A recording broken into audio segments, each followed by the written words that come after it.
देखिए, संभल की जो घटना है वो बहुत काबिले मज़म्मत है।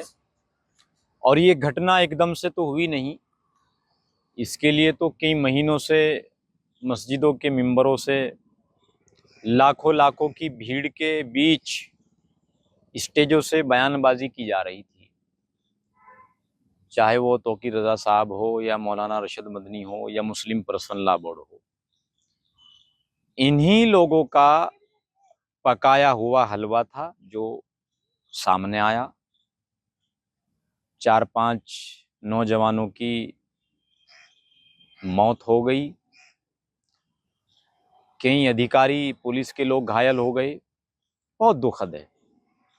जितनी निंदा की जाए उतनी कम है, जितनी मजम्मत की जाए उतनी कम है। इन लोगों ने मुस्लिम नौजवानों के अंदर ये कूट कूट के भर दिया है कि देखो, पुलिस प्रशासन तुम्हारे खिलाफ है, सारा सिस्टम तुम्हारे खिलाफ है, पुलिस तुम्हारी दुश्मन है। अब जब नौजवानों के अंदर ये भर दिया जाएगा कि पुलिस तुम्हारी दुश्मन है, तो फिर ऐसा ही होगा जैसा संभल की घटना सामने आई है।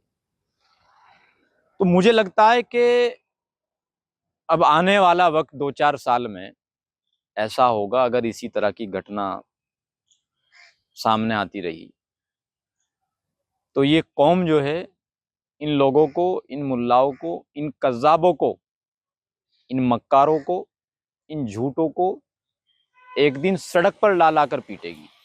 और ये होना चाहिए। ये लोग मुस्लिम नौजवानों को बरगला रहे हैं।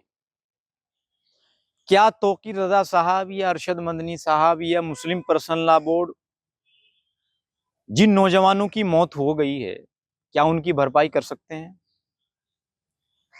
जिस माँ ने अपना बेटा खो दिया हो, जिस बाप ने अपना बेटा खो दिया हो, जिस बीवी ने अपना शोहर खो दिया हो, क्या उसकी भरपाई तौकीर रज़ा साहब कर पाएंगे?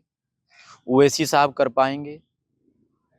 ये लोग तो मंच से भाषण देते हैं, फिर उसकी चिंगारी इतनी भड़कती है कि इस तरह के परिणाम आते हैं।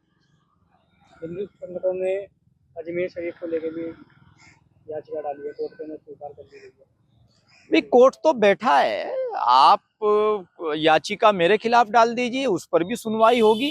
लेकिन क्या सही है क्या गलत है, कोर्ट ने वो भी तो सारे सबूत रख करके, सारे एविडेंस सामने रख करके तभी तो फैसला सुनाएगी। कोई ऐसे थोड़ी। बहुत सारी मस्जिदों का सर्वे हुआ है, उससे पहले भी बहुत सारे जो है धार्मिक जगहों का सर्वे होता आया है। तो इसमें तो किसी को कोई आपत्ति होनी नहीं चाहिए। अभी बेंगलुरु में बैठक चली, उसमें बयानबाजी बड़ी खतरनाक हो रही है। लोगों को सड़कों पर उतरने के लिए कहा जा रहा है, सर कटाने के लिए बोला जा रहा है। अब ये लोग मुसलमानों के, मुस्लिम नौजवानों के भविष्य के साथ खिलवाड़ कर रहे हैं, मुस्लिम नौजवानों का मुस्तकबिल खराब कर रहे हैं। ये अपने बच्चों को आगे क्यों नहीं करते?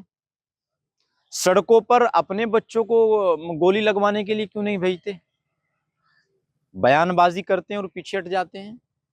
तो ये सारी घटनाएं काबिले मजम्मत है, काबिले निंदनीय है। ऐसा नहीं होना चाहिए।